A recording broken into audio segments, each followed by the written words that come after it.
In this podcast today, we're going to take on the subject of permissive parenting. So many parents think whenever you're moving away from consequences and punishment that you're moving towards this kind of laissez-faire, the kids will do whatever they want approach. And that's not what we're saying at all. So I hope in this podcast today, you're able to get some clarification on what we're trying to invite you into in the art of raising humans.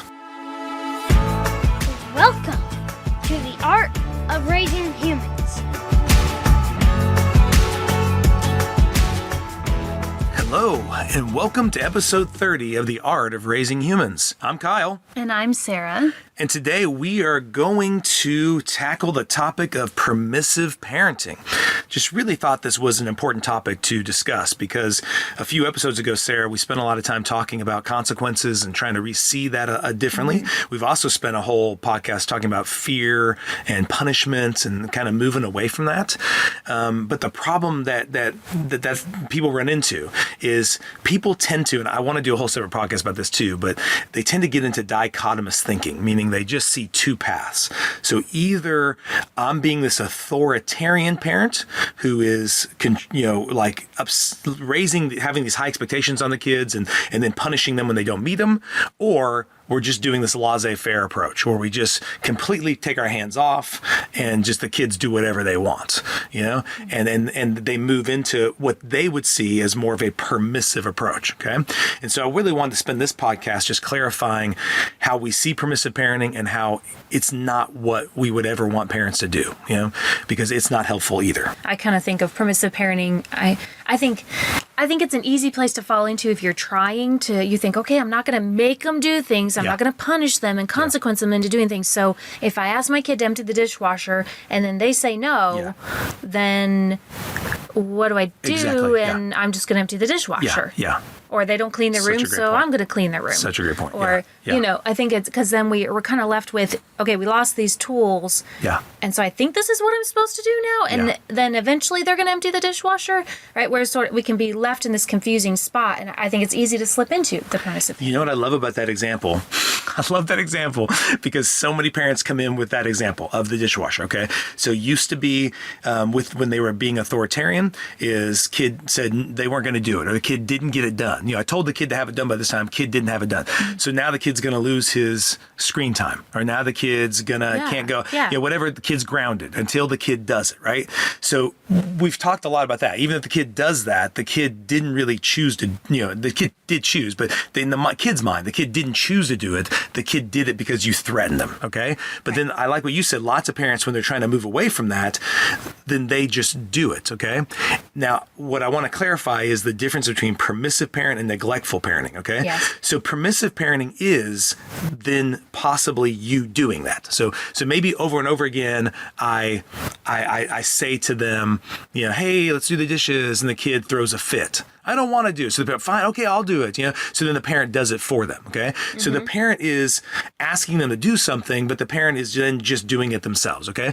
Now, neglectful parenting is, I don't even ask my kid to do that. And then neglectful parenting, I'm not even inviting the kid into doing any of that because I don't really expect the kid to ever do that. Okay. So in this kind of there's like a 4-quadrant approach, where authoritarian parenting would be high expectations, low support.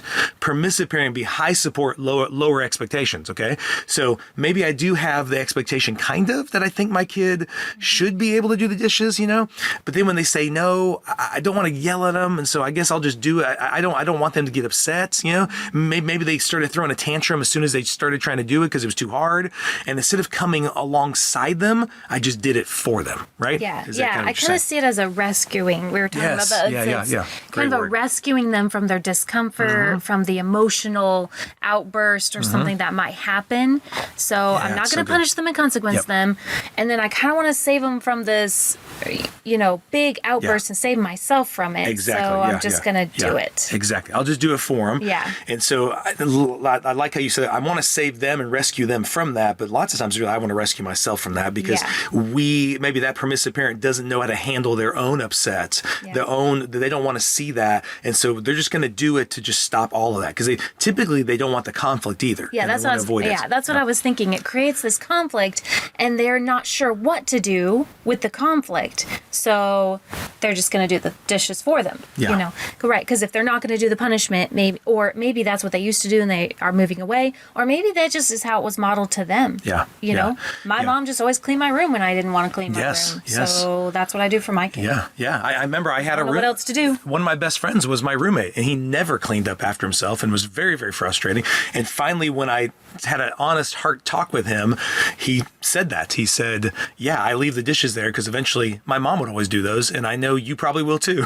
And so I realized that out of anger and out of my own fear of the conflict, if I talked to my friend about the dishes, I just avoided that and I just did the dishes for him. And then he told me, yeah, I kind of was doing that because that was the dance he did with his own mom, was his mom would also just rescue him. And now, so through that heart-to-heart talk and just saying, I don't want to keep doing that, it really helped our relationship grow, and he started taking ownership of that, which is really great. And that's what we're wanting. But, I want to point out, Sarah, too, that a lot of families, when there's couples together raising kids, you typically have one that tends to lean more permissive and one that tends to lean more authoritarian. So you have one that tends to be dismissive of the feelings and just do it. So I don't care if you throw a fit, just get it done, or else. And then you have the other one who's like, oh my gosh, I don't want them to get upset. And so you tend to have couples who are attracted to each other because of that balance, And so that's normal to find that. But what we want parents to do is move out of those spaces and come together towards where we have the high expectations, but we're offering the high support. I want them to not be afraid of the feelings, but also not be dismissive of them. Right. And so what Dr. Markham, who did some of the we learned quite a bit from Dr. Laura Markham, she would say that's a recipe for raising an obnoxious kid, is jumping back and forth between permissive to authoritarian.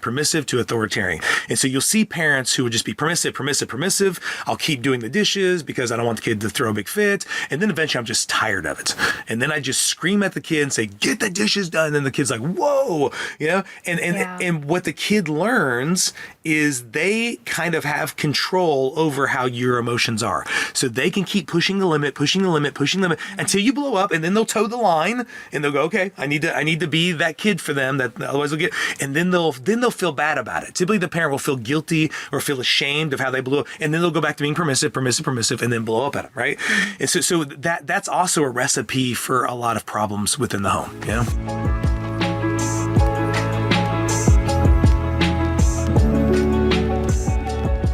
If you hear that and that feels, you're like, oh, that's us exactly. That's just so, it's so prevalent. It's out there. We fall into that. Of course. So also just realize if you're hearing that, that's kind of normal. Yep. And then we're here to all grow together, right? Yep. So that's part of the art of raising ourselves as humans. That's right. Exactly. That's a great point. Yes. And so use the word rescue. You could also, this is real common to hear the word enabling, right? Yeah. So in permissive, I say rescuing I know I'm being permissive when I'm rescuing my kid from their feelings, or I'm enabling their behavior, meaning that I'm somehow almost like helicopter parents might be. I'm going and doing their homework for them so they don't fail that class. I'm somehow, even it's kind of somewhat doing that whenever I'm you'll see parents do this where they're paying their kids to perform well in sports or something like that. It is kind of a form of enabling and rescuing when I'm paying them to make good grades or things like that. That could be a form of permissive parenting. So we want to move away. I want to move away from this idea that permissive parent, it's not that they're not doing anything. That's neglectful parenting. Yeah. Permissive, and they have expectations. They really have value systems and things, what things they want for their children to be healthy and to live good lives. Yes. Yeah. So the permissive parent, though, I think has just lowered their expectations, and then they're upping the amount of support they feel like they need to give for the kid to be successful. And it's just really tiring. You see a lot of these parents deal with a lot of shame because they feel like they're not doing enough to help their kid. And so the reason why permissive parenting is damaging to the kid is because it actually feels good to the kid when you have higher expectations on them. Because just like with you and I, we have high expectations on each other in our marriage, and I'm glad that you expect great things from me. because it means you think I can do great things. Yeah. You know? Yeah, I think that conveys to your child, I believe in you. Yeah. You are capable. And because if I'm always having to do things for you, what message does that send? Yeah. You're not capable. I don't think you can do this. You can't hack it. But so that expectation is healthy because it tells the child, you're so capable. You're so smart. Yeah. And it sends that message to them. Yeah. Well, I'm just thinking of like every time I was a jerk to you, you just thought, well, he's just a jerk. What am I going to do, right? I'm glad that you don't. If I was being a jerk to you, you think I'm better than that. Yeah. So you would have a discussion with me about how to be better than that.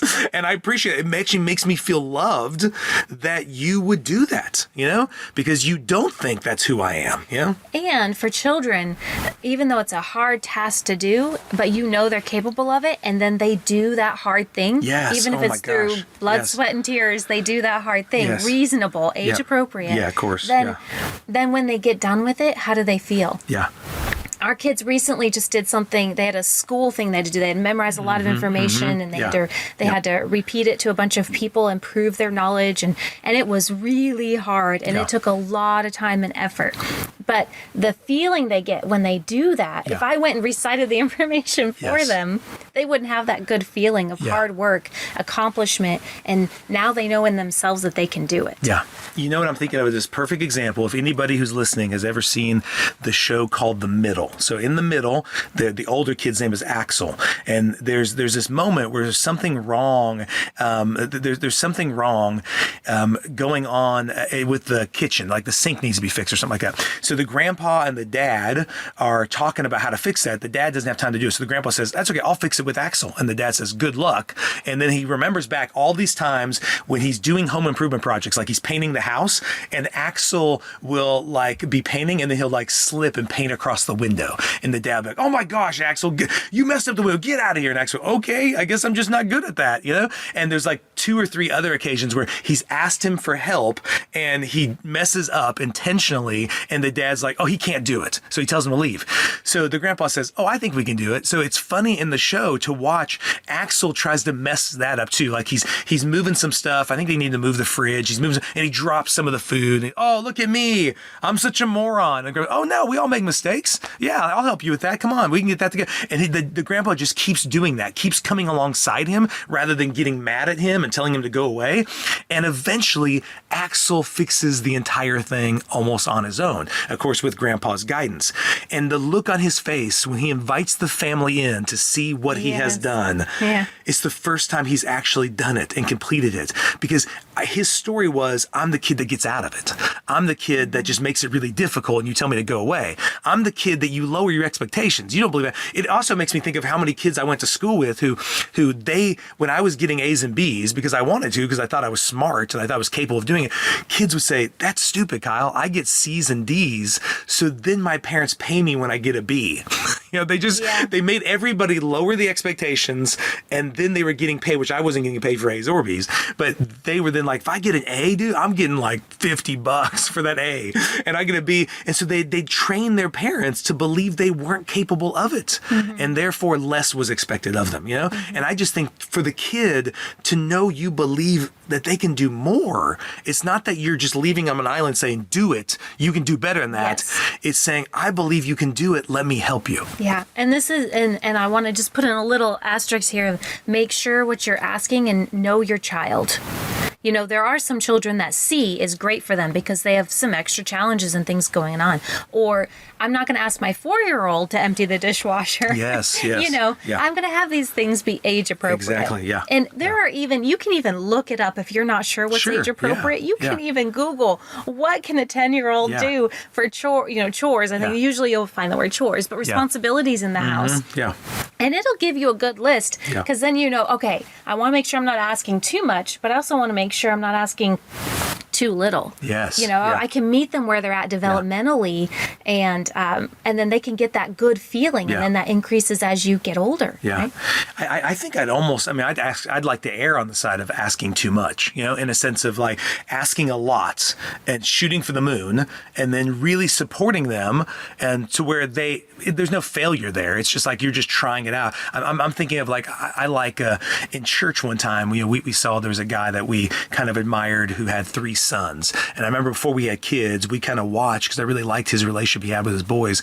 And if you remember, Sarah, he would bring, each son was given the opportunity to sit with him during the church service instead of just going to the kids service, and because the kids really loved their dad, they wanted to be with him, and so he would stay as long as possible to where they just started getting too squirrely. So probably was too much to ask the kid to sit through a 30-minute deal, but you saw him gradually getting there 10 minutes, 15 minutes, 20 minutes. And once they got too squirrely, he would go out in the hall and just sit with them there. But it was almost like he was inviting them in to saying, hey, I think we can do this.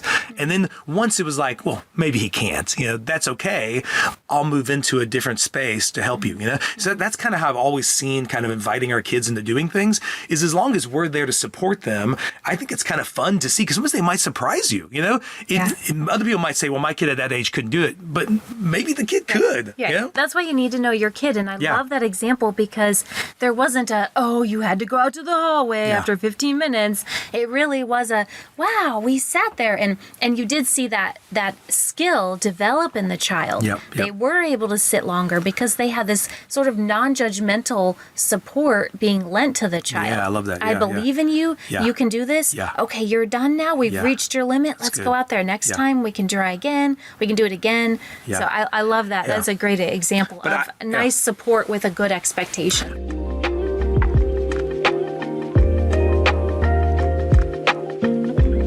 I think even on all the road trips we've taken, like trying to know what is realistic to expect the kids to be able to endure, right? Yeah. And we practice a lot with doing these little 3-hour road trips several times before we did the 10-hour one where we'd go to Colorado or something. And so it was like trying to, you and I, to assess what is reasonable to expect, But our expectations have always been high. And it's just, for me, I kind of slip into maybe not giving enough support because I'll just get frustrated and be like, come on, aren't we there yet already? For goodness sakes, just do the thing, right? So I can slip into that. But always trying to give the support needed to be successful with that expectation. And I don't know. I just think when I see parents do that with kids, I think kids really feel encouraged. Almost like a really good coach who asks something of a kid, like during a game to go do, and the kid's like, I don't think I can do that. And the coach looks at him and says, I think you can. And the kid knows something in that coach's eyes that he seems to know something about me I don't know yet. Mm-hmm. And that's what I really want to get to. I think with permissive parenting, the thing it's hurtful in, like the authoritarian is, I believe you can do this, but if you don't, I'm going to yell at you until you do. Yeah. The permissive parenting, I think, really is harmful to the kid because the kid goes, I don't even think you think I can. Yeah. I don't believe in me. Yeah. You don't believe in me. No one believes I'm capable of that. Yeah. And that's just, it's so discouraging, Mm-hmm. I know kids that I counsel who they know if they have a permissive parent, if they ask for something and the parent sets the limit, this really comes to a head, Sarah, is they set a limit, like no more cookies or no more screen time. The kid knows if they throw a big enough fit that the parent will give it to them because they know the parent doesn't believe that they can handle it, the parent can't handle it, but also doesn't believe the kid can handle it. They think if they get big enough, sometimes to these kids, they can get really big and really aggressive, and they are being trained to keep pushing the limits until that parent gives in to that. Instead of the parent saying, it's not like, no, I'm not bending. I said you're not, so you're not. That's the authoritarian approach. I'm not saying that, but I am saying I keep the expectations high that I believe we can all do this. Mm-hmm. I think we can handle. Many times I suggest parents take a screen fast. Take 2 to 3 weeks off. And what those parents who've stuck with that and done that consistently throughout throughout that 3 weeks, they've had some great reports back that the kids are no longer asking for the screens. The conflict is less. The cooperation's up.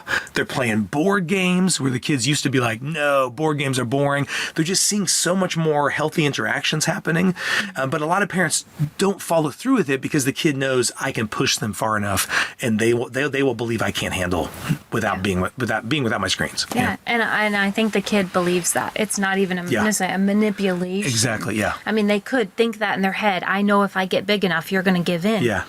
But the kid is going to that space because they really do kind of believe they need the screens. That's a good example. Or the sugar, or the whatever it might be. I can't put my phone down. I can't go to bed when you want me to. Yes. So we're just reinforcing that. Yeah. And really, to be honest, we all want to avoid the discomfort. Yeah, we do. Yeah.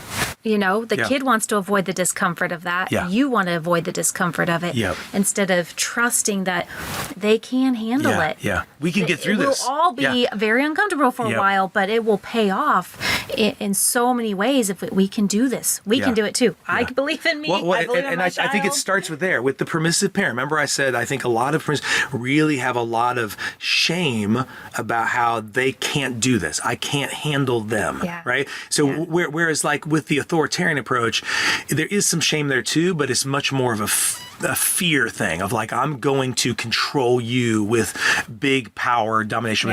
Whereas I don't think I can handle this. When you get really big, I'm going to feel really bad about what could happen. I don't trust myself in this moment. So I'm just going to almost back out and just give in because that's easier. And so what I want to encourage them, and you mentioned, is I can do this. I mean, is there something you would say that would encourage a permissive parent? Like that's my thought is I can do this. I can handle this.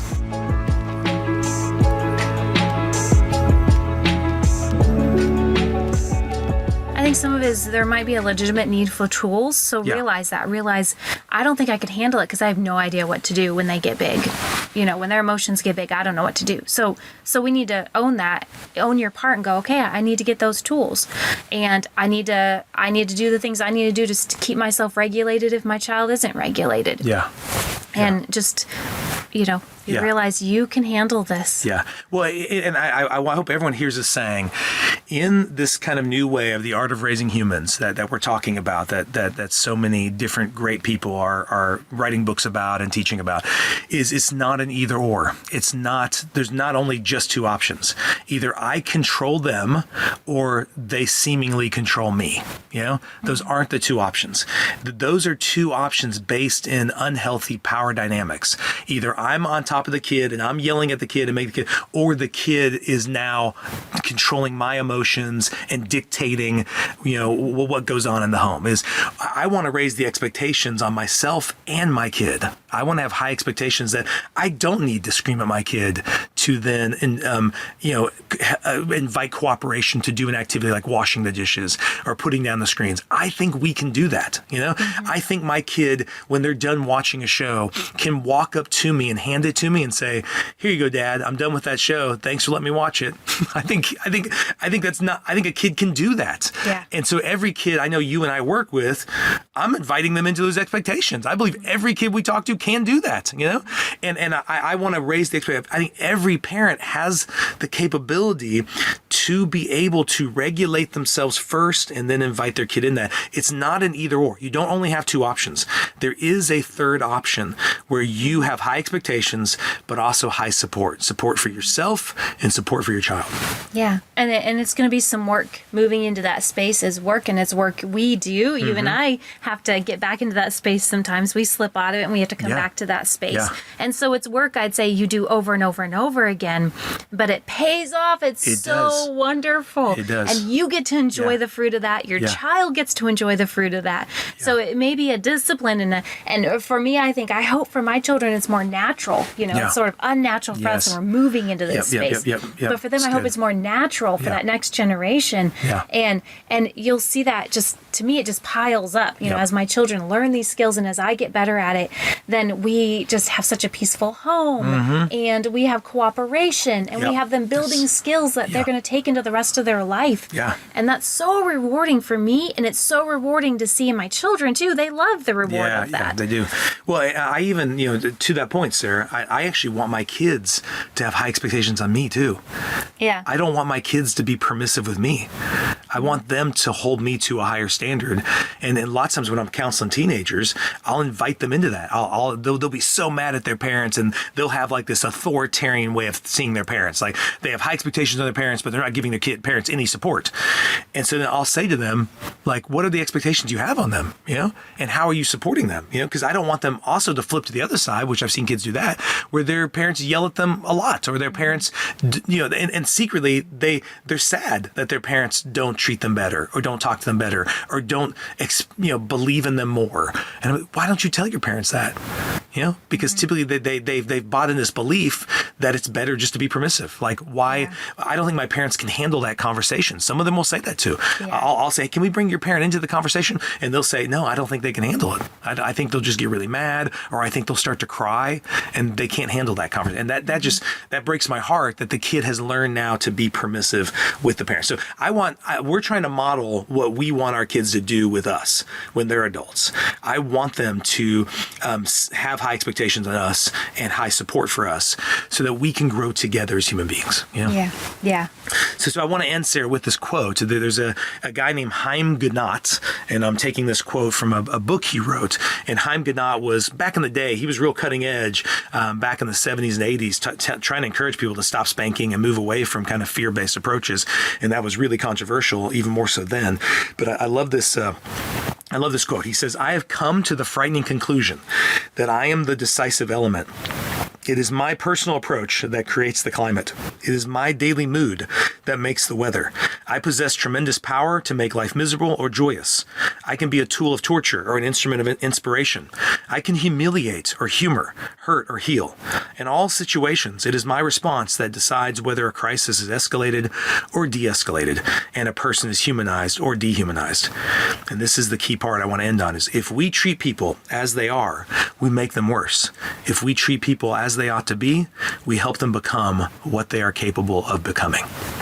So I just love that thought of trying to treat people as they ought to be, like this, having this better vision of who that kid can be or who I can be, and then helping them become what they are capable of becoming. So I hope this helps clarify for you just the other spectrum that parents tend to go to, of we're not suggesting when we say move away from consequences and spanking and that stuff, definitely. that we're saying don't do anything, quite the opposite. I'm asking, we're raising our expectations even more of ourselves and of the listeners and of the people we help, and we believe you are capable of doing it, and that's why we're calling parents to this type of parenting. So if this podcast is helpful to you, we'd love for you to please share it. Give us 5 stars. That's always fantastic. It really improves the rating and makes people more likely to be able to see it and be open to it. So we really have had listeners, quite a good listening has really gone up over the past like several months, and we're really excited to see that the past 2 or 3 months in particular. So people are obviously sharing it. If you have comments or thoughts on this podcast, we'd love for you to send them our way.